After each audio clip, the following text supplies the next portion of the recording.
Good morning. It is now May 1st, 2025. I'm Dr. Discogenic here with my team at Duke Spine Institute. Our patient is here with basically pinched nerve roots at L5-S1. We confirmed it with the nerve test yesterday. Bilateral L5-S1 radiculopathy on the nerve test. He has a CAT scan that shows some listhesis or slippage of 5 on S1 with a big herniated disc in both foramen pinching the nerve root. We're not going to do anything about the slippage. Spondylolisthesis does not need to be treated. It doesn't cause any symptoms. But the herniated disc does, and that's what we're going to fix today on both sides.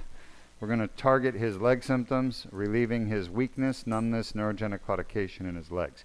He also has back pain at 5-1, but it's not as big of a problem for him. I'm going to start by putting some numbing medicine under the skin. No, we don't need evocative. Any questions, feel free to ask.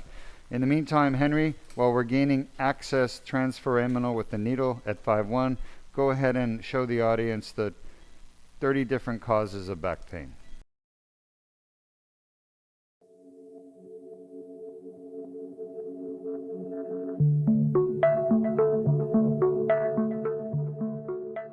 I'm Dr. R. Discogenic with the Duke Spine Institute, and we're going to discuss 30 causes of chronic back pain. Chronic back pain is back pain that lasts longer than 6 weeks, and there are 30 causes of chronic back pain. The most common cause is going to be a disc injury. Disc injuries such as disc herniations, disc bulges, disc ruptures, degenerative disc disease account for 86% of chronic debilitating back pain, and they are totally fixable with the proper treatment. The best treatment for disc injuries is Duke laser disc repair. Let's take a look at the 5 lumbar discs that can be injured. The most common disc to be injured is L4-5, followed by L5-S1, then L3-4. The L1-2 and L2-3 discs are far less commonly affected. Next, we have facet joints. Facet joints are small joints located behind the discs in the back of the spine. There are 10 facet joints, each paired left and right, L1-2, L2-3, L3-4, L4-5, and L5-S1. The most common facet joints to cause chronic back pain are L4-5, followed by L5-S1, followed by L3-4, in that order. After the facet joints, which account for approximately 10% of chronic back pain, we move on to the sacroiliac joint. The sacroiliac joint accounts with the piriformis muscle for approximately 4% of chronic back pain. The sacroiliac joint is a joint located between the tailbone or sacrum and the iliac bone. There is a left and right sacroiliac joint. In this diagram, you can see the joints turning red, indicating inflammation and pain either in the left or right sacroiliac joint. These sacroiliac joint injuries and pain can be treated most effectively with the Duke plasma rhizotomy of the SI joints offered at Duke Spine or Duke Joint Institute. The fourth most common cause of chronic back pain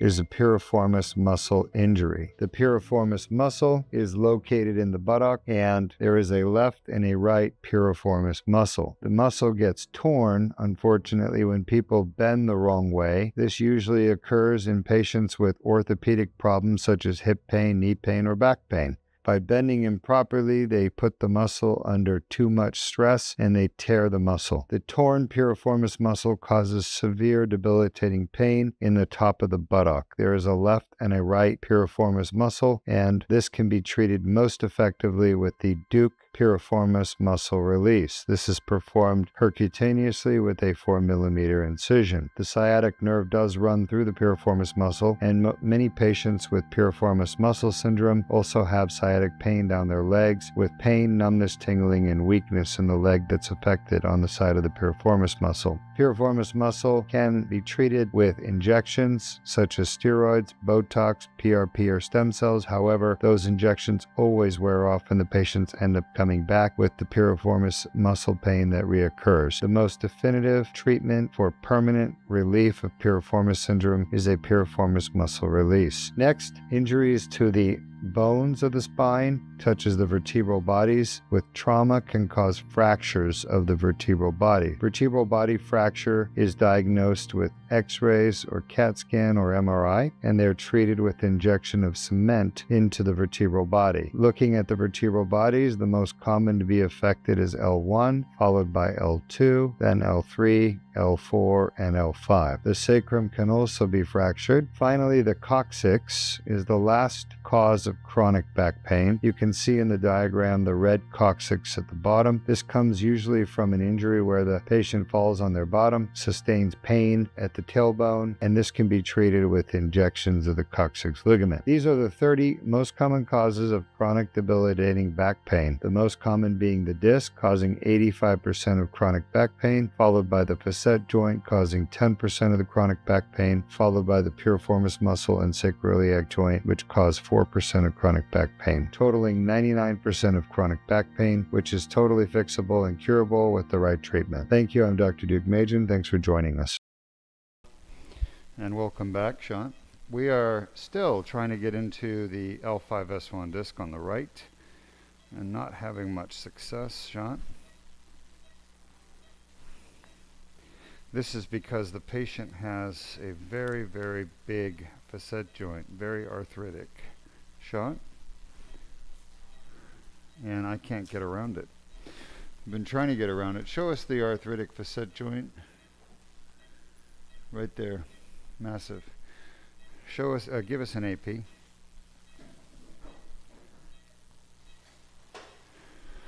So we're trying to get into the foramen, which is basically where the herniation is at L5-S1. And I keep hitting the bone of the facet joint right there. You can see it. Sean? I'm having a hard time getting in there. I'm going to try a little bit more. Very close, but sometimes you just can't do it. The patient's anatomy doesn't allow it. So let's see if we can't. I'm trying all the tricks in my bag to try to get down there. Sean? There is one more trick I might be able to do. Let's go ahead and put the guide wire. I'm going to try to place the dilator down because we've got about a few millimeters and we're there. Let's get an AP.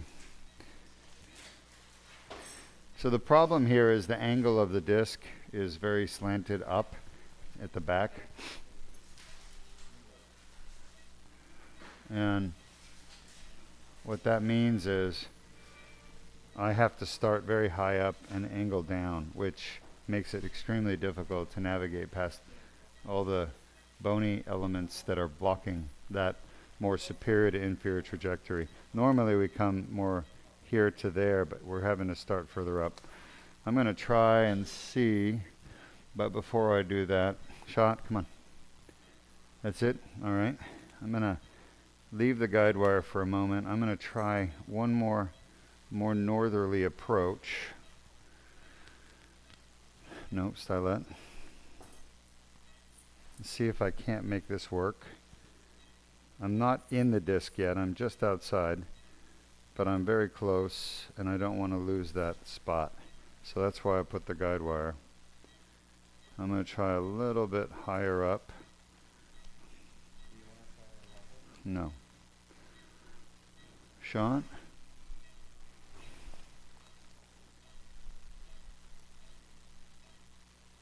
Sean?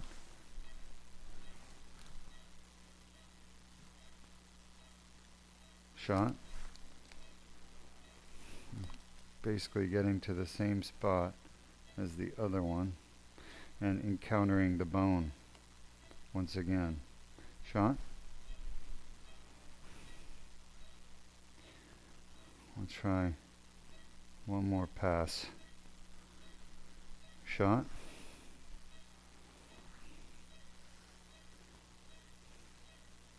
Shot.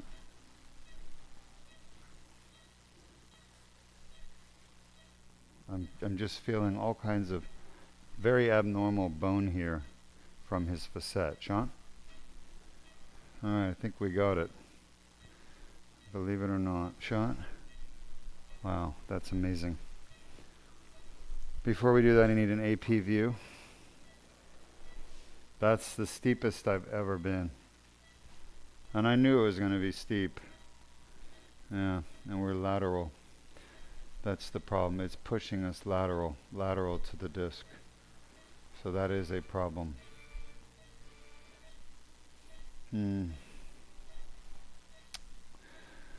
Well, let's see if we can't make it a little bit more medial. I'm hitting bone, that's the problem. It's pushing me laterally. Shot. I am going. Let's see where that is. AP. That we may still be too far lateral.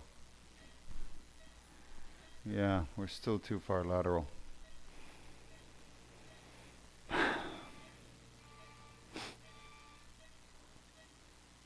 The problem is his abnormal facet joints are so big and pushing us lateral, I can't get around them.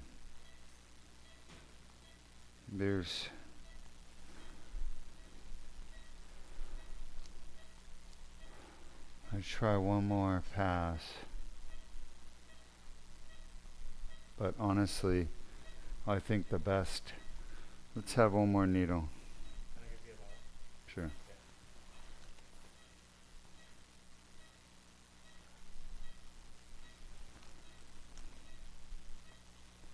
Is he on any kind of antiplatelet? Nope, he's been off it for 2 weeks. Shot?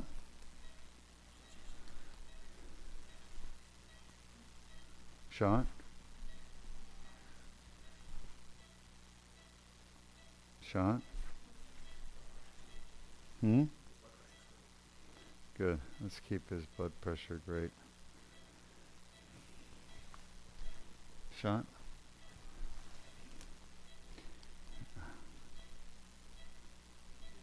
Shot? AP?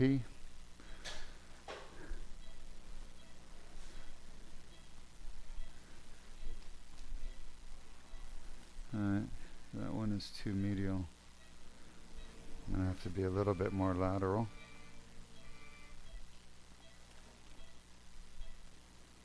Shot. Inferior, lateral. Shot.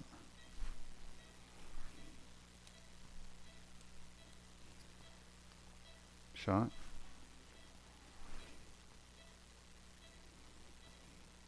Shot.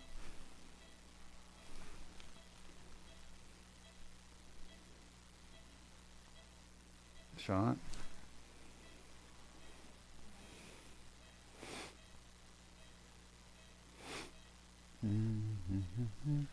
AP.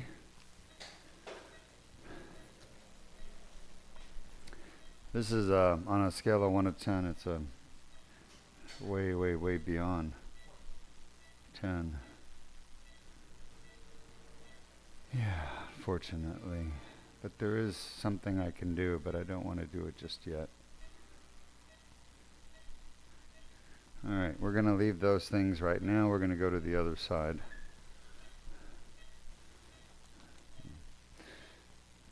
There's still hope. Any questions? Sean? At this moment, no current questions, but I myself have a question. Sure. There is a screw anterior of his... That's his hip surgery. Wow. Yeah. That screw is an artificial hip. He's had an artificial hip. Shot? AP? Sometimes one side is harder to get into than the other. That's why I'm trying the other side. Yeah, no, we're good. Let's go back to a lateral. So, Shot. Shot.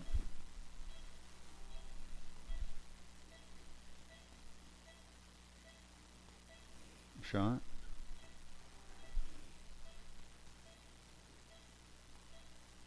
Shot.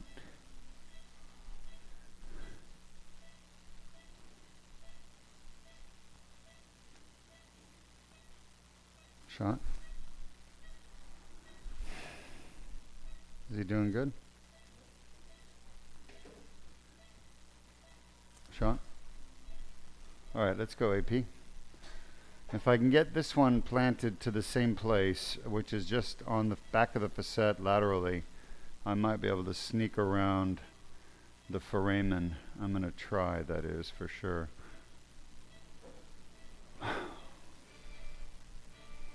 So both sides you can see the massive amount of arthritis. Show them, Jordan. Oh. Okay. Yep. All right. So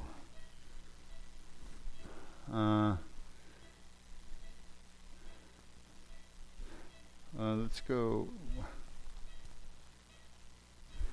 shot.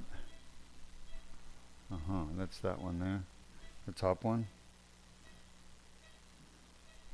Right? The bottom. Yeah.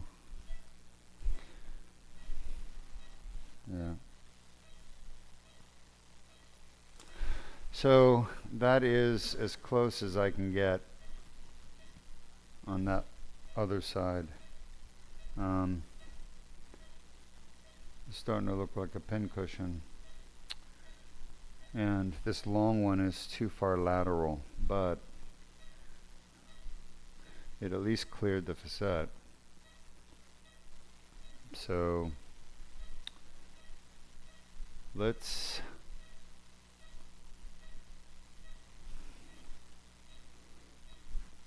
shot. Let's try.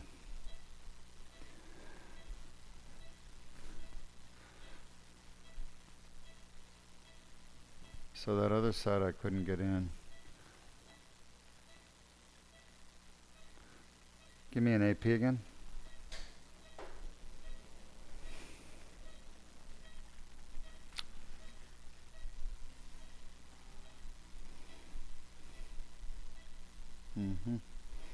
Lateral.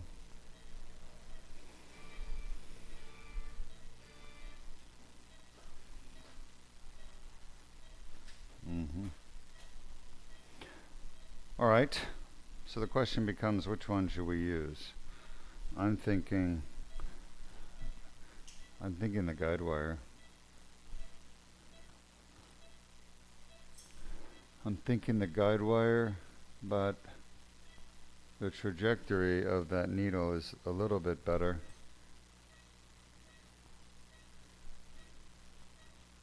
I might do the needle to the guide wire. Let's have a knife.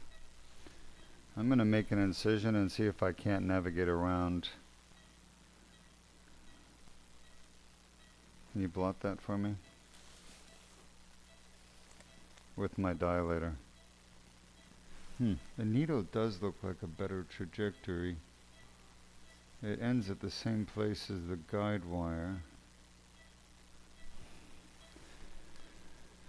Though I could probably make my incision a little bit superior here and come down to the guide wire, and that would give me some leeway going up. So we're going to place our dilator and see if I can't get around this facet. Shot.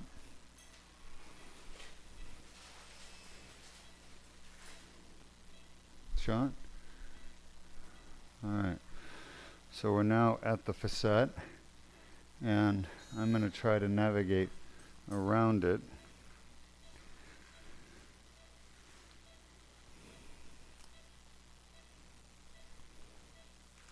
The thing about this dilator is it's a bit more rigid than the needle. So it gives me a little bit more control.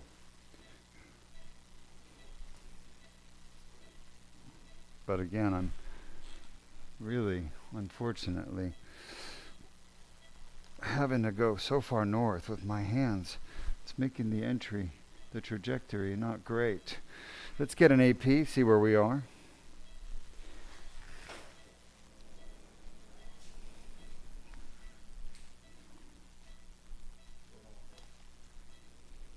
Go ahead, Jordan.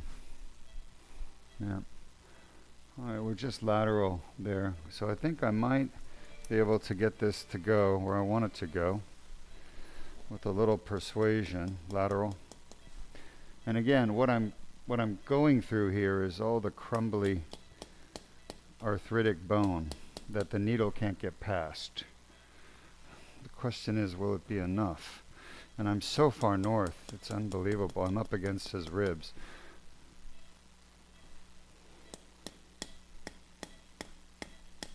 Shot. I really don't like that particular trajectory. I'm gonna come out. I can't get to there with that trajectory. Pressure, pressure. I need to roll with pressure, like we always do. I'm gonna try the other needle.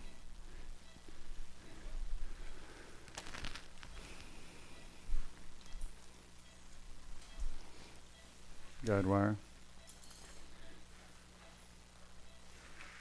So we'll try this one and see if it works.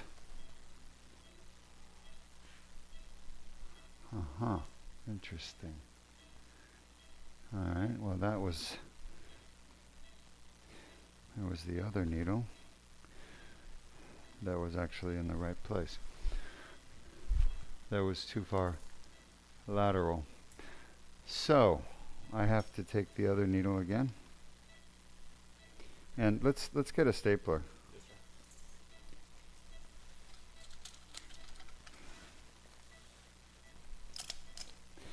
sir. All right, while we're doing this, let's show the audience why do herniated discs cause, or why do disc injuries like herniated disc, degenerative disc cause symptoms for patients.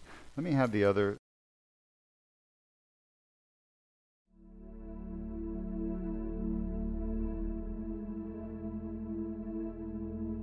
Disc injuries start with an annular tear, damaged nucleus. Pulposis herniates into the annular tear.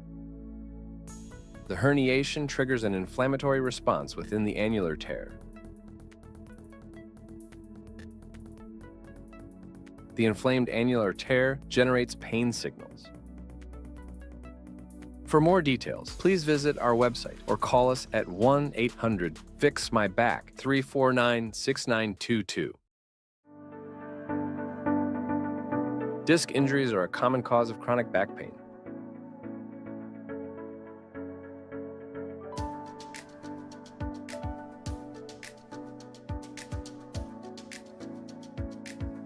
The inflamed annular tear causes back pain. A 1/4-inch sized skin incision is made. A small tube is inserted with no damage to the bones or soft tissues.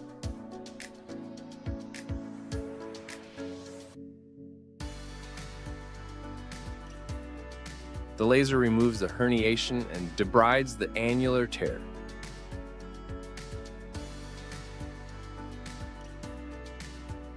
The annular tear heals on its own after the procedure, which can take up to 12 months.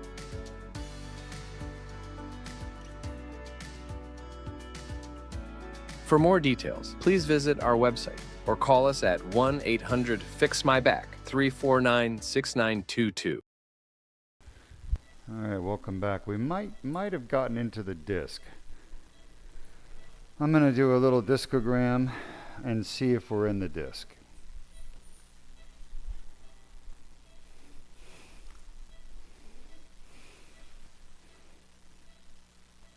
Shot? Really hard to say. Shot. All right, that looks like disc. AP. We're probably in, which is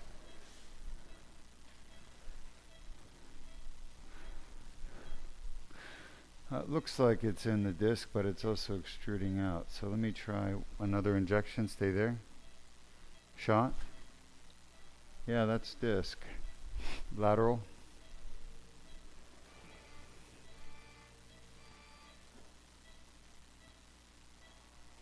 That's disc. Yeah, we're in the disc. Somehow we managed to get in, which is a miracle.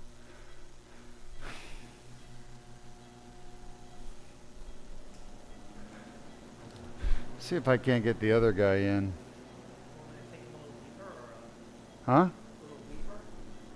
I don't need him. Huh? No, he's fine. Yeah. Shot.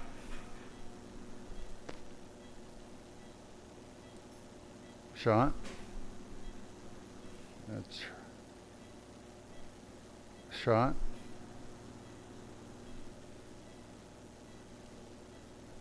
Again, same issue on this side. Shot. Shot. Shot. Might have cleared it. AP. So this is probably the hardest L5-S1 I've ever done. And it makes sense that it would be, because this patient has, look at the scoliosis, facet arthropathy, a very high angled slip, you know, for L5-S1. Might actually be able to get in on the other side too. Shot.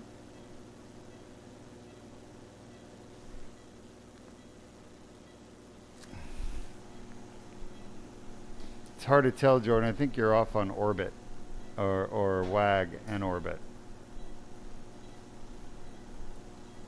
Try correcting. Yeah, I think you're off on orbit now. I think he moved or something. Shot. What do you think, Jordan? Better? Yeah, I agree. Well, we might actually be there with the other needle as well. Miracle if we are. He did. He just moved a little bit, but I don't. No. I don't know if it's the disc or the. No, he responded. You think those pedicles are lined up? I think they are, right, Jordan? Yes, sir.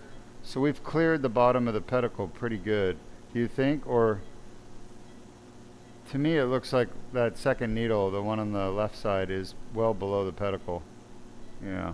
Not that one, the other one, yeah. I mean, the pedicle, you think those pedicles are superimposed, right? The bottom of the pedicle?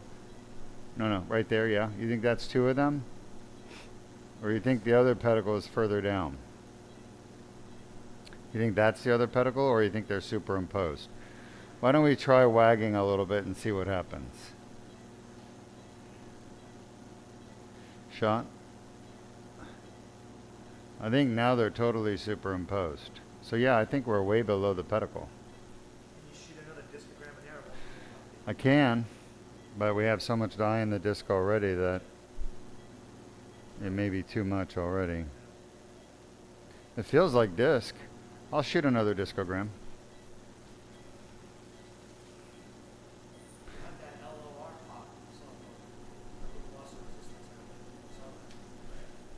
Let's see what happens here. Shot. Shot. Yeah, disc. AP. Let's just see if that's... Yeah, you can see the dye coming out this side from the other side, putting pressure. How funny, huh? Stay there. Shot. Yeah, well, it looks like it, but it's leaking out everywhere. That is for sure. Well, I think it's worth a try. Oh, it's a big tear. I'll test it again later.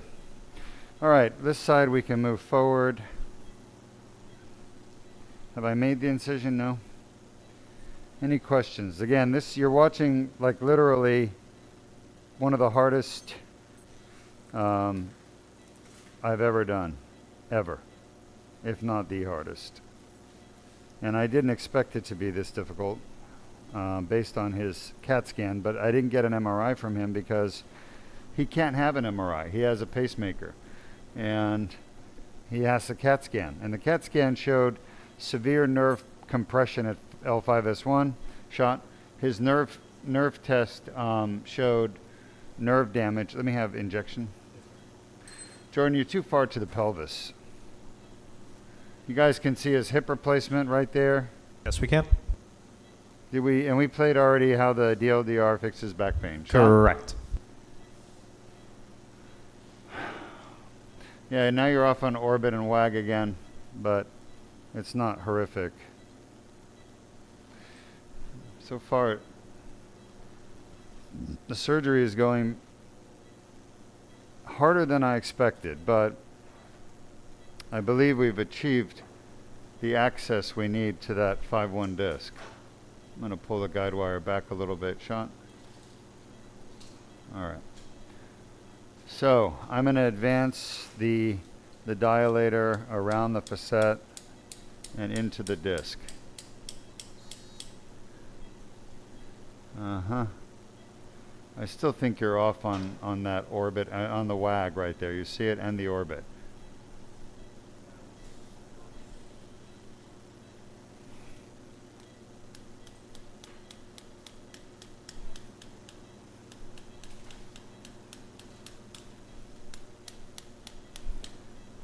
This is just, I really want to help this man because the only other option is a fusion, which he's very sick with a pacemaker and would not be a good fusion candidate. So I'm really hoping that we can get this done.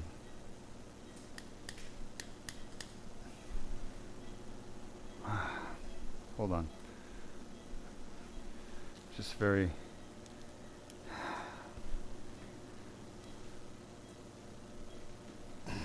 Hold on. It's just horrible. No, put it back.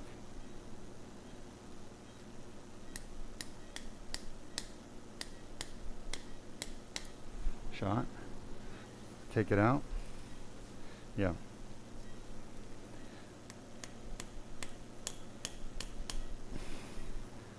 Well, we're in the disc.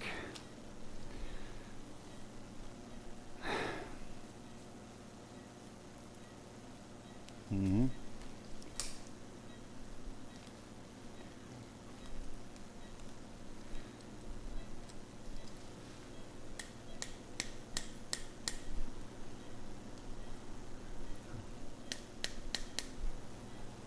I've done well over 1,000 L5-S1 transforaminal endoscopic surgeries just like this, but this is literally the hardest. And I think we're okay. We're gonna get it done, but it is very, very challenging. Any questions? At this moment, no current questions. I think we're all still just mesmerized and just speechless on how you were able to manage to get into the disc to begin with. That was incredible from seeing that. So, well, they have an old saying: "Better be lucky than good." Now, I will tell you this, the ribs are right here, so I'm like literally abutting the bottom of his ribs. I mean, I am as steep of an angle as I can get. I don't think it's possible to get any steeper. Thank God we're in the disc. Look at that. That's the disc right there. So thank God we made it in. Let's have the grabber.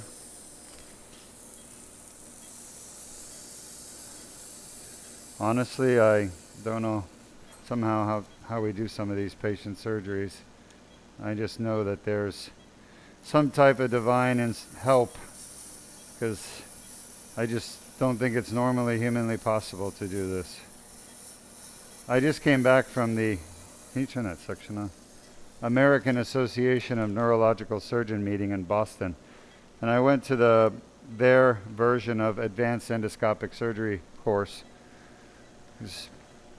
And besides me, there's a handful of neurosurgeons that do transforaminal endoscopic surgery in America.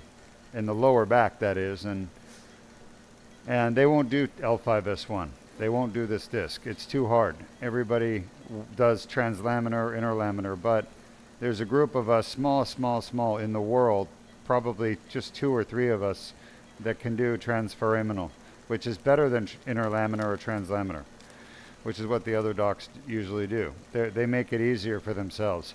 But it's worse for the patient because they're destroying normal bone, which is the lamina and ligaments, to get there. Plus, you have to retract the nerve root, and in a case like this, it's extremely difficult to do. So even the translaminar, interlaminar, endoscopic, uniportal surgeons in the United States, they wouldn't do this case translaminar or interlaminar because they don't have the experience, knowledge, and skill to do it. But being able to do it transforaminal is even harder. Why do I do it? Because this is a sick patient who has a bad heart, and nobody will touch him. Nobody will do his surgery. They don't want to do open surgery on him. Though this is really his only option, to be honest. His only safe option. He's almost 90 years old. Everybody would basically turn him away. And he's incapacitated with nerve damage, L5-S1. We confirmed it before surgery with a nerve test, yes. The L5 and S1 nerves are being crushed severely right here at L5-S1. He doesn't even have an MRI because he can't get one. He has a pacemaker. So we had to make all of our medical decisions and evaluation based on the physical exam, the MRI, the nerve test, and the, sorry, not MRI, the CAT scan, not the MRI since we don't have an MRI. But this is the herniation. You can see how calcified it is. I shoved some of it back into the disc, and that's where we're taking it out of the outer rim of the disc right now. But this is what was pinching his nerve right here. It's very tough, very fibrotic. I'm going to try to grab some out. Watch the tube. But Canadian surgeons, they didn't want to operate. yeah, he was. I think he's from Canada, right? Yeah, he's Canadian. There's a piece of herniation, big one. So he's from Canada, and nobody wanted to touch him. Nobody wanted to touch him in Canada. They had nothing for him. And, you know, we just did a spine scam video. You can catch it on our YouTube channel on the assisted dying, okay? Somebody like this would be offered basically assisted dying in Canada by doctors, which what they're saying is we can't fix you, but we'll help you die by giving you an overdose of basically a narcotic that makes you stop breathing and you die peacefully. This is what's being offered to Canadians. Yeah. Holland, my grandmother was offered. And in Holland. Okay, but did she have cancer? No, she had back pain. She had back pain? Oh my God, Dr. Berndes just informed us that his grandmother was offered assisted dying in Holland because she had back pain. So folks, this is real. Duke Spine can cure back pain in 1 hour, any back pain you have. But other countries don't know about it, and they're telling people to die.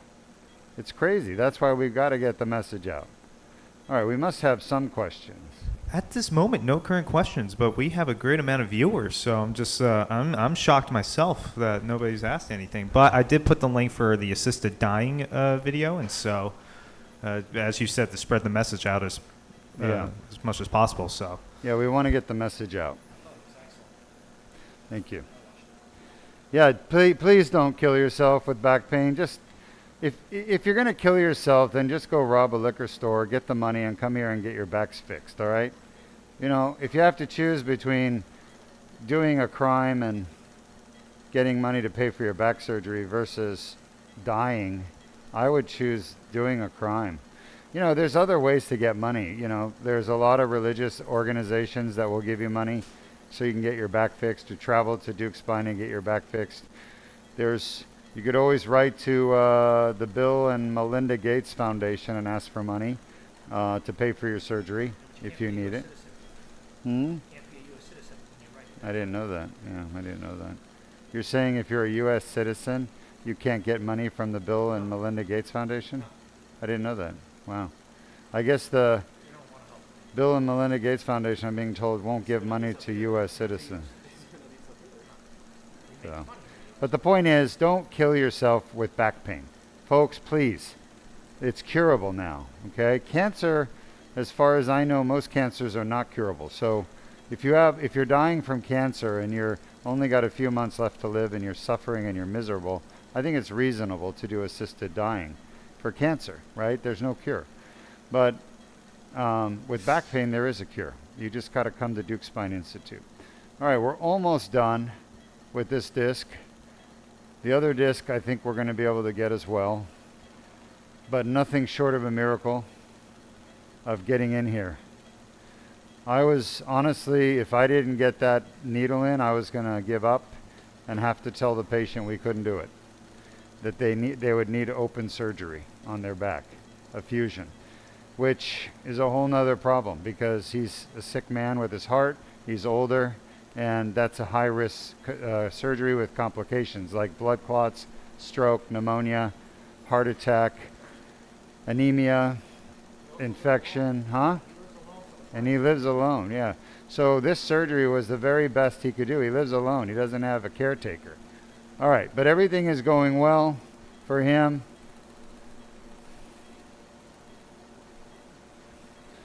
We're getting this herniation out. It's really thick and scarred up, and this crap right here is what was crushing his nerves right there.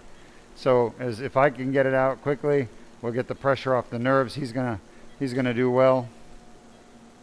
Hold that tube. Now, the one thing I cannot do, folks, there's two things I can't do.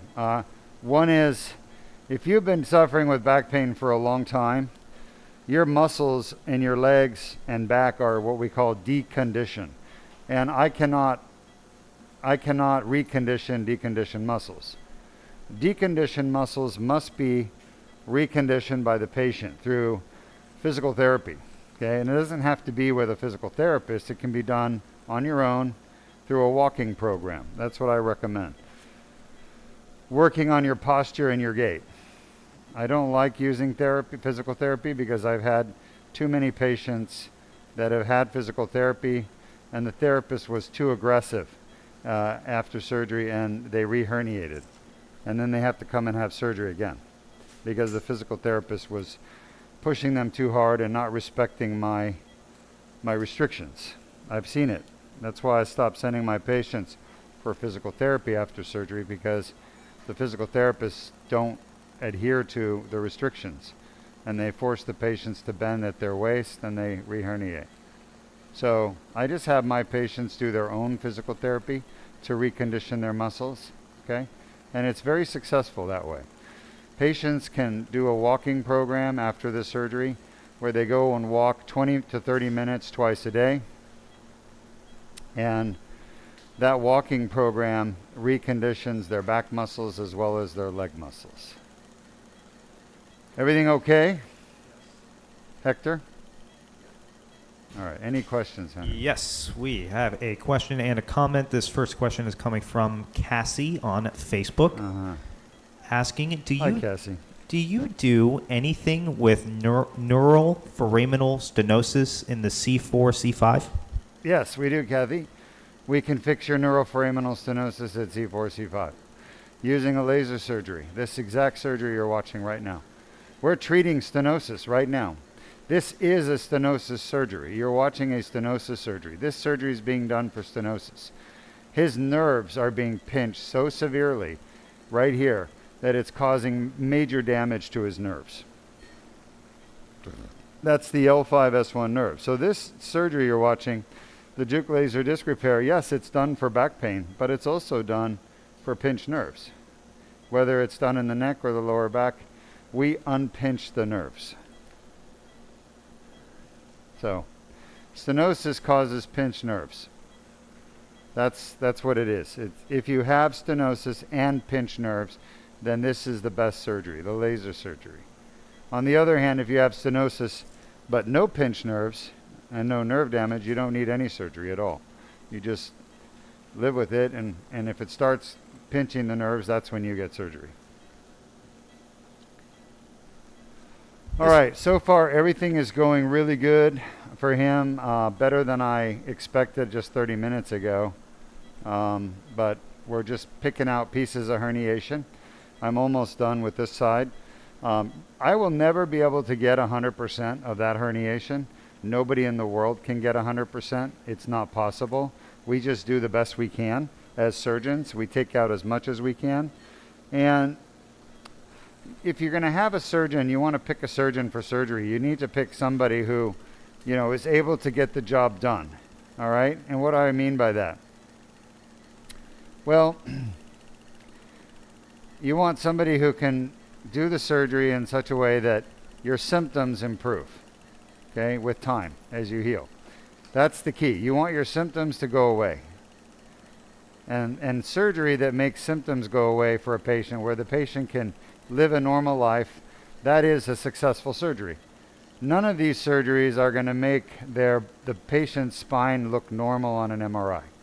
We call that cosmetic spine surgery, and cosmetic spine surgery should never be done.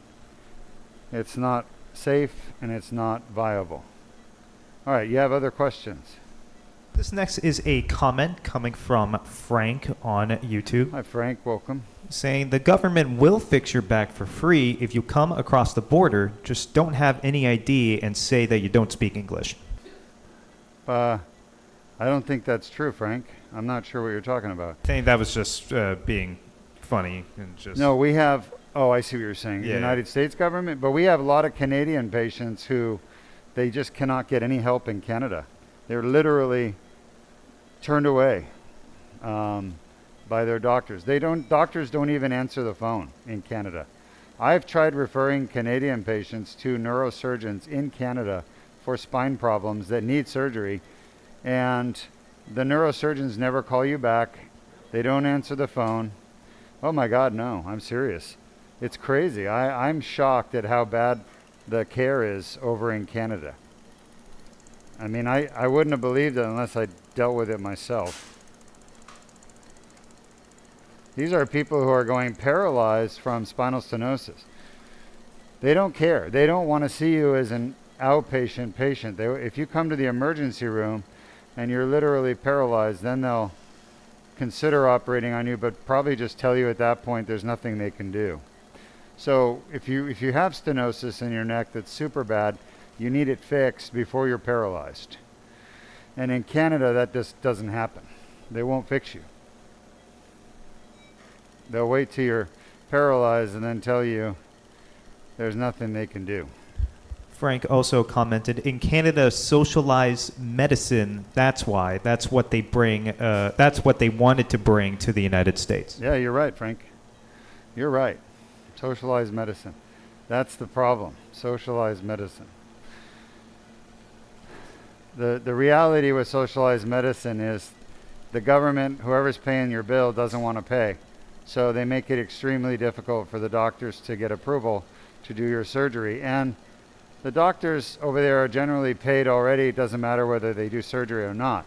So they're not out there trying to actually help people. They just really, unfortunately, would rather be on the beach somewhere because they're going to get paid for not working, you know? That's the problem with socialized medicine. You get a bunch of doctors who don't want to work. All right, let's see if I can grab a little bit more. We're almost done. Again, remember, I was forced laterally, and by this herniation, and by the facets, I mean. So it made it really hard to get here to where the herniation was. But I'm trying to reach as far medial towards the midline as I can to get as much of this junk out of here. This is what's causing pressure on his nerves. So the more pieces I get out, the better he does. I'm going to try to get as many pieces as I can. All right, there is the epidural space. We're just outside the disc. But if I go through that ligament, that posterior longitudinal ligament right there, if I get through that, I can get a little more of the herniation. So, and it's safe to do. Okay, it's safe to do. So I'm going to take a little bit more ligament medially. And I'm going to take another millimeter of this herniation. Okay? Remember, we're not going to get 100%. Nobody can. We're limited by the patient's anatomy. Okay? Limited by the patient's anatomy. I cannot get 100%. But I can get as much as I can. Usually 50% does the trick. There's one more trick I have. Should we bring in Grabzilla? Let's bring in Grabzilla. I'm going to pull my ace right now. It's called Grabzilla. Let's show the audience what we've taken out so far. Okay, from this right side. We got some more pieces over there. Here, let me have Grabzilla. Now Grabzilla is a very special instrument. It is, we used it earlier this week, we're going to use it again. It's got an articulation, look at this. It actually bends up to grab as much disc as you can at the 12 o'clock position or midline. This could be helpful. Watch the tube. Don't push it down.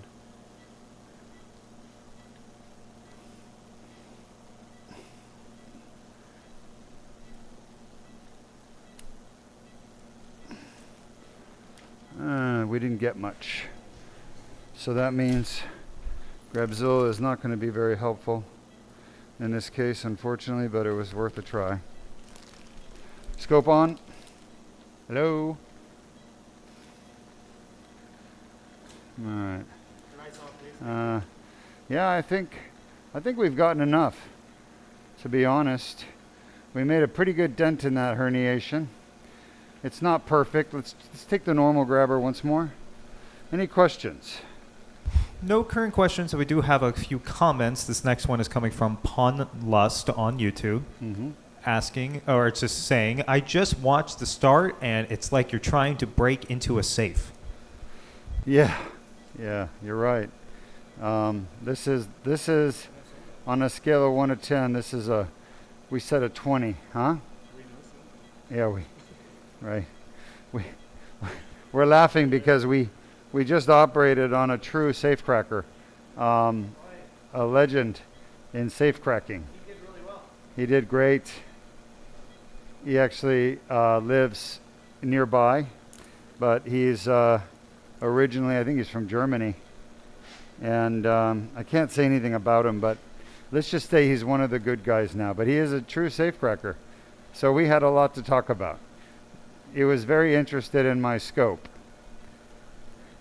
So you know that Canada is ranked 18th globally in healthcare rankings? That's it. We are 69. Oh, so America is ranked 69 in global healthcare, according to, we don't know who, but America is 69 in the world, and Canada is 16th, 18th, 18. I mean, that's crazy to think we're ranked so poor. Singapore's ranked #1. Singapore is number one. Very small country, Yeah. not diverse. Diverse. Yeah, but I've met with Singapore doctors. I know Singapore neurosurgeons. They're actually quite good on the neurosurgery side. They do some endoscopic surgery. In America, we're so behind, and it's all because of the insurance companies, and that's really 99.9% of it. We used to be number one in the world 40 years ago, but in the last 40 years, the insurance companies have taken our money and not given the patients the medical care they need. And Top 20 when I was in med school. That was 1993. all right, that was a very difficult case. Look at this, look at this, look at this. So look at the air bubbles right there on the other needle. That means the needle is in the disc. It's sucking air from my side, this side. So that's a good sign to see that. I need pressure here now. So do the other doctors use anesthesia, Pressure here now. sedation, or the ones that you met at the society, or they use in general pumping? Keep pressure. Keep it. We're just going to wait a minute.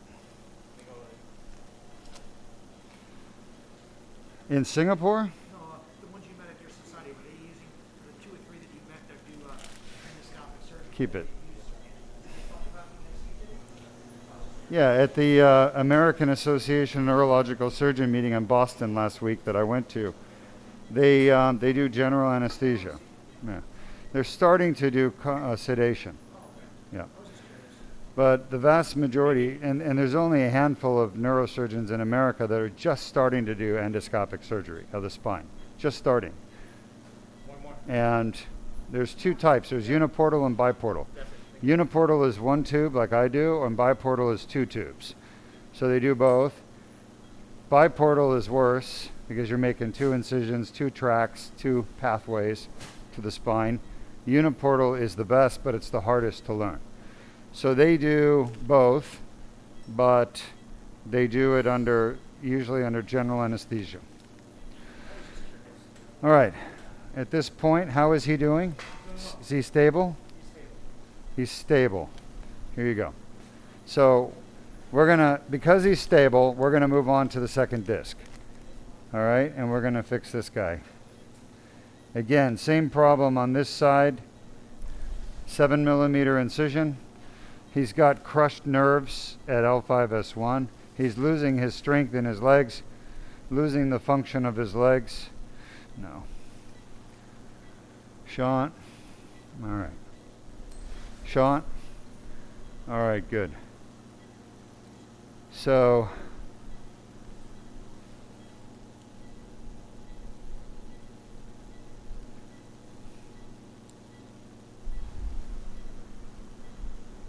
man, now you can see that tip. Sean, I'm trying to, my God, redirect it. Huh? It's in the middle, right? Yeah. In the middle. No, it's pressure from the bone. It's pushing it.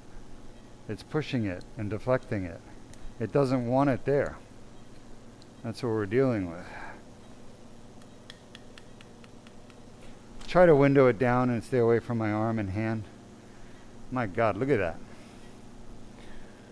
I can't get the tip south enough, right? You see that? I can't get the tip south enough. I'm hitting the ribs. Shot?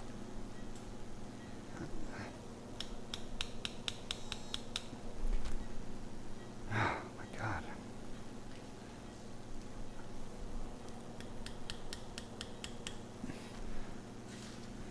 All right, finally it redirected. Shot.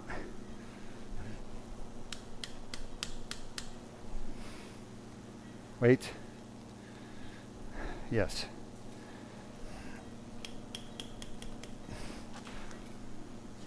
All right, that was really, really hard. Remember, I've done 2,600 plus of these surgeries, and on the L5-S1, I've done over 1,000. And this is probably the hardest of all 1,000 that I've ever done. Now, we were on the verge of aborting this surgery, but I was able to finally get in, and I know this man is desperate to get fixed, so I wanted to give it my very best and help him, yes. And that's what we're doing. All right. Thank you, Jordan. Thanks, everybody. Pull that out. What is that? Lipoma? Yeah, looks like He's got a lipoma. He's got a little fatty tumor in his back there. Pressure there. Do not stop. Huh? You're keeping the blood pressure low, good. Yeah, I want to stay low. Not too low, but at least not any higher than that.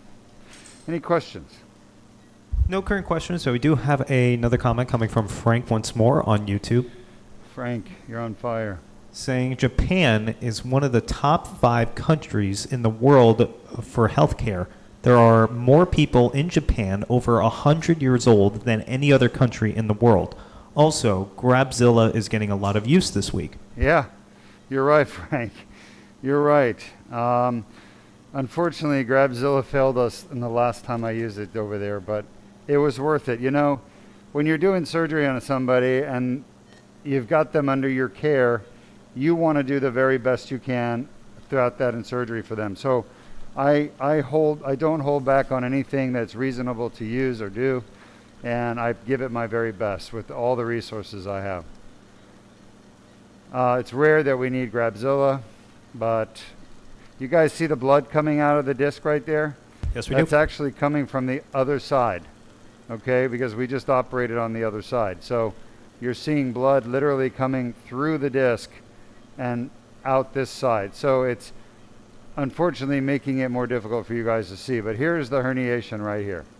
So fortunately for me, I've done a few of these cases and I can do it with the blood, like, you know, obscuring the view, still safely and effectively.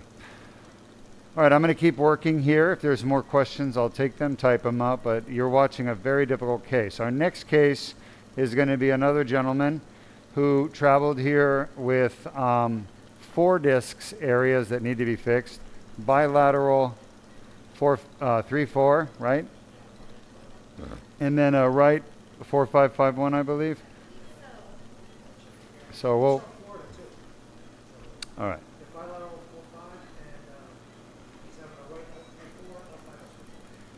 Now in a minute I can put the dilator back in this tube and I'll show you guys a little bit better view, but for now it's pretty standard stuff we're doing.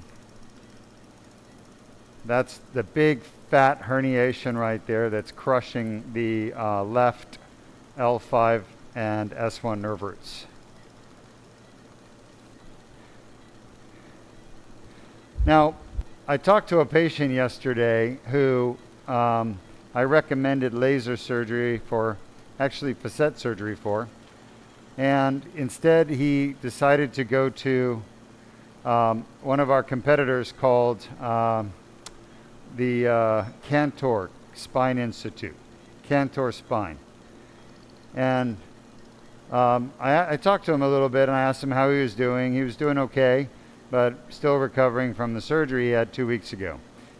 And what struck me was a few things that he said. Number one, he told me that Dr. Cantor told him he would do his surgery, but it would cost him $250,000, $250,000. So he said, no thanks. So he ended up saying, do you have an associate? So he had surgery by one of the associates, okay? So nothing like going cheap on your back, right? Now, I wouldn't pay $250,000 for an ultrasonic surgery either. I don't blame him. And Duke Spine, we don't ask that much of our patients, not even close. But what struck me the most was I asked him, you know that technique, it takes bone out of your spine. That's what the ultrasonic probe does. It removes bone, normal bone that you need. And he goes, no, they told me they weren't taking any bone out.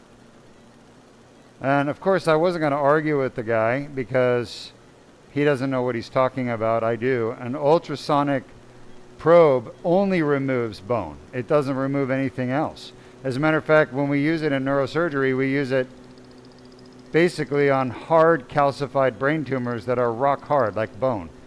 And we use it to zap away the tumor, but not damage any nerves, because it won't damage any nerves. But it also doesn't cut through ligament. It only cuts bone. So I'm surprised that they lied to this guy, bold face, we're not taking any bone out of your spine, when that's exactly what they did. It's just a shame that there are so many places that lie to people about what they do and what's happening with them. But you guys need to be aware of it. It happens all the time. Unscrupulous doctors. They don't videotape their surgeries, no. Not like us. They don't show their surgeries live like we do, because you can see we haven't removed any bone out of this patient's spine. We're just taking this very, very fibrotic herniation out. Any questions? No current questions, so we do have another comment coming from Frank once more on YouTube. Yes, Frank. Saying, in Canada and the UK, if you need a ACDF, they put you on a 3-year waiting list. Yeah, I've heard that, Frank. They're hoping you just die before your number comes up, right? They want you to go paralyzed, because then if you're paralyzed, they're going to come back to you and say, well, there's no point in doing the ACDF now. You're paralyzed. We're not going to prevent anything from happening. It's crazy what's happening, and yet Canada is ranked ahead of the United States. Now, the United States medical system has a lot of problems, but there's no way I would rank Canada ahead of the United States. Not with that kind of care. And I hear that all the time from Canadians. We have a ton of Canadians that come here, by the way, to Duke Spine. They find us. Many of them are referred by doctors in Canada to come here. And we treat a lot of I would say not Amish, but Mennonites.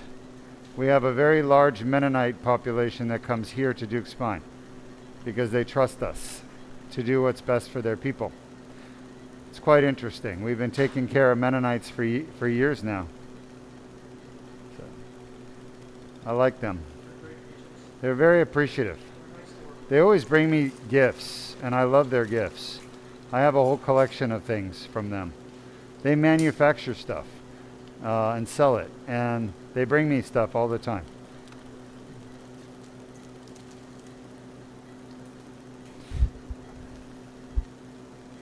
We have another comment Sure. coming from Pawn Lust, once more I on need YouTube. 5 minutes. 5 minutes. Pawnless, hi. Saying it might also be the patient misunderstood a simplified explanation. I've seen many people confuse terms such as radiculopathy and neuropathy, etc. Pawnlust, I would tend to agree, but this is a very educated man. He's an engineer, and I told him, because he specifically asked me before he went there, he asked me about 4 weeks ago, he said, what do you think about Cantor Spine? And I said, it's a gimmick. They use an ultrasonic probe. I've used ultrasonic probes. I have ultrasonic probes. We don't use them because they don't work. So it's just a gimmick. And what they're going to do is remove the bone out of your spine. That's what the ultrasonic probe does. It does a laminectomy, or it does a partial facetectomy. It basically does exactly what a drill does or a Kerrison rongeur does. And the difference is, they say, because it's a probe that won't cut nerves, when the surgeons are shitty surgeons, they can sometimes use metal grabbers to remove bone, and they accidentally grab your nerve root and rip your nerve, right? So then you have nerve damage, like a guy I saw 2 weeks ago. He has nerve damage from a surgeon locally. I won't say the name. Anyway, the surgeon went in there and grabbed his nerve root with his grabber and ripped it. So now he's got weakness and numbness in his leg, okay? So if you use the ultrasonic probe, you won't get that complication. So really, the advantage of the ultrasonic probe is to avoid nerve damage. It won't cut nerves, but it will cut bone. The only thing it cuts is bone.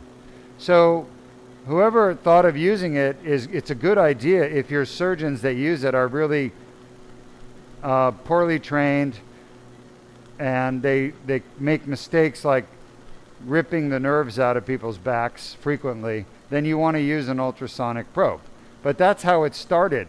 But it became one of those things that, of myth and mystery, where it kind of, it's safer with the ultrasonic probe. No, it's only safe if you're a surgeon is a moron and doesn't know how to do proper back surgery. There are no real surgeons that use ultrasonic probes for back surgery. It's only this company, and they market it like it's the next thing since the birth of Jesus Christ, But in reality, it's garbage, and I won't even use it because it's garbage. The laser, on the other hand, you can see what it does. We are using the laser right now. It's 1 millimeter wide. It's extremely precise, and by doing the endoscope, I can actually see what I'm cutting with the laser. So I use the endoscope information to guide my laser. We're almost done. I'm very pleased with the progress. I'm really so happy I was able to get into this disc. I was really worried about it because I was really struggling because of this patient's anatomy. He's got a very slanted L5-S1. He's got massively enlarged facet joints that were pushing my needle laterally. And he's got a slippage grade 1. And he's got scoliosis. And he's got the ribs are rotated, so they were kind of hitting against my tube as I was trying to put it in. So basically all those anatomical factors that make this surgery so much harder. And he had them all. But we were able to, with some persistence and good technique, we were able to get in, okay? By the way, the same thing goes for robotic spine surgery. You don't need a robot to do good spine surgery. As a matter of fact, the robot is for the surgeon who doesn't have the skill to do the surgery without a robot. You don't need a robot. Robot is really the main purpose of robot is to avoid putting the screws in the wrong place. But you can still put the screws in the wrong place with a robot because of the way the system works. It's very easy. If your registration of the spine is not done properly, then you're not getting accurate navigational information, and that's what the robot does. It helps you aim to put the screws in. I've never had a problem with a misplaced screw, ever. Okay? Ever. And I've never used a robot in spine surgery. I mean, of course, we used it to try it out, but it added no value. Okay? It's just another marketing tool, marketing gimmick, just like ultrasonic spine surgery. All right, just about done. I'm really pleased with our progress. This is the end of the herniation right here. You see how white it is? It's all scar tissue mostly, calcification and scar tissue. Any questions? Yes, we have a question coming from Pawn Lust once more on YouTube. Sure. Asking if there is severe stenosis but no herniation, maybe from ligaments or osteophytes, then I assume laser isn't for that, right? You are 100% correct, but there's no such thing as severe stenosis without a disc herniation. I have never seen it in my entire life. So if you find somebody with that, send the picture to me. It doesn't exist. It just doesn't exist. That's like saying my neighbor got shot and they have a bullet wound and they're dead from a bullet, but it wasn't shot by a gun. I mean, a bullet is shot by a gun. There must be a gun involved. I mean, it's impossible for there not to be, right? If somebody has a bullet wound, it's shot by a gun, period. And if you have spinal stenosis, it is the herniated discs that are contributing the most to that. Yes, of course, there's ligamentous thickening as well, but it's not important. It doesn't need to be treated. On the other hand, lots of doctors will show the MRI to their patient with the ligamentous thickening and buckling and tell them, look, we've got to remove this, so we got to do a laminectomy. But in reality, you don't have to do a laminectomy. It's unnecessary. All right, just about finished here.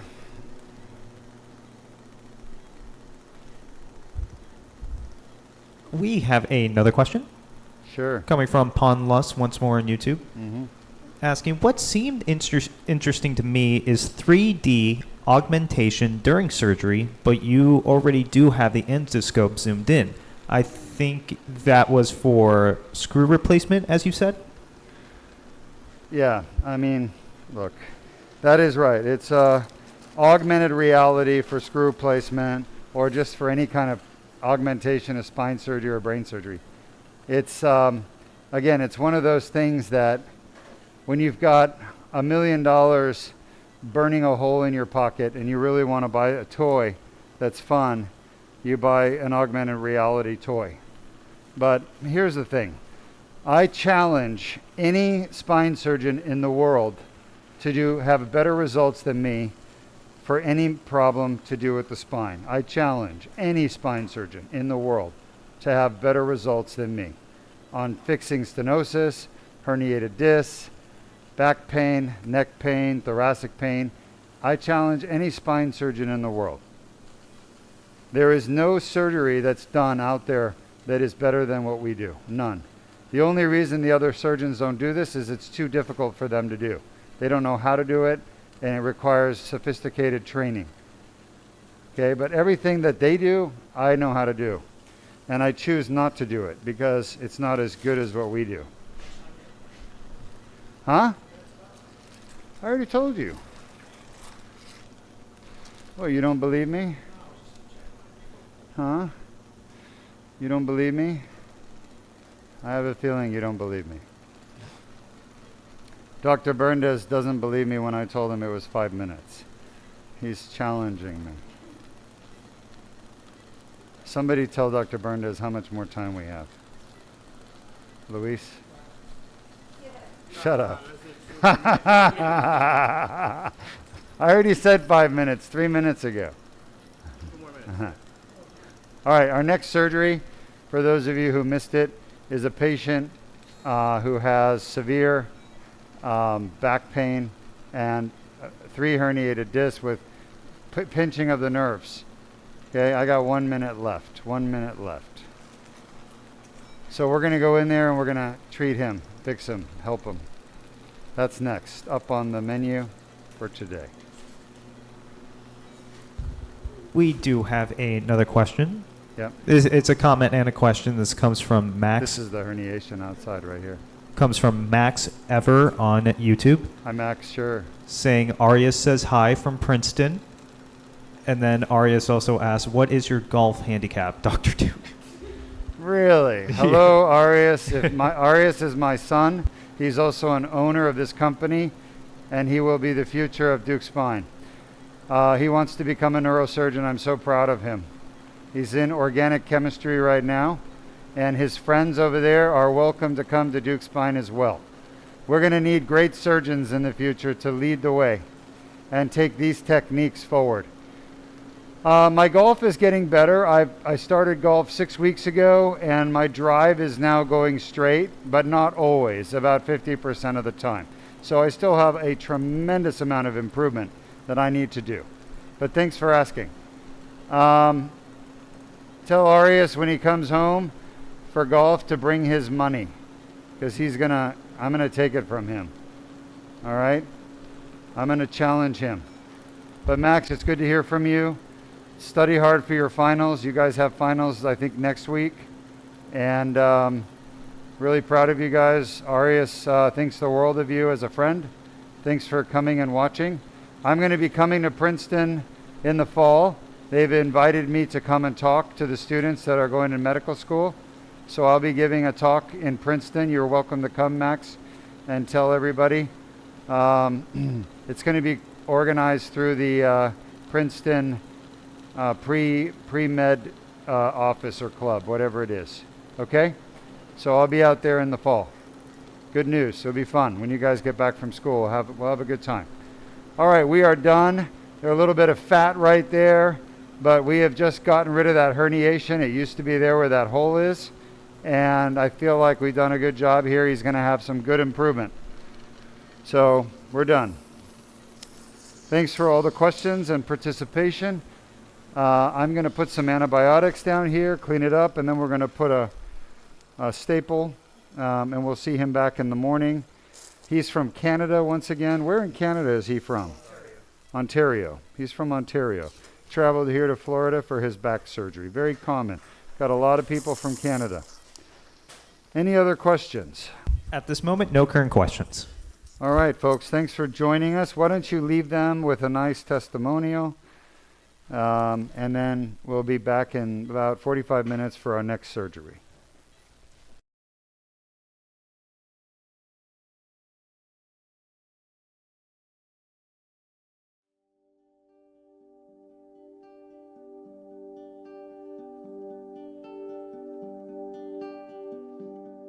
I'm here with one of my post-op patients. We get a lot of requests for Dr. Duke. Can you show us a patient that had the surgery several weeks ago? Well, here's one. She had the Duke laser disc repair done at L3-4, L4-5. You were having back and leg symptoms before surgery. How are you doing today? I have no pain today.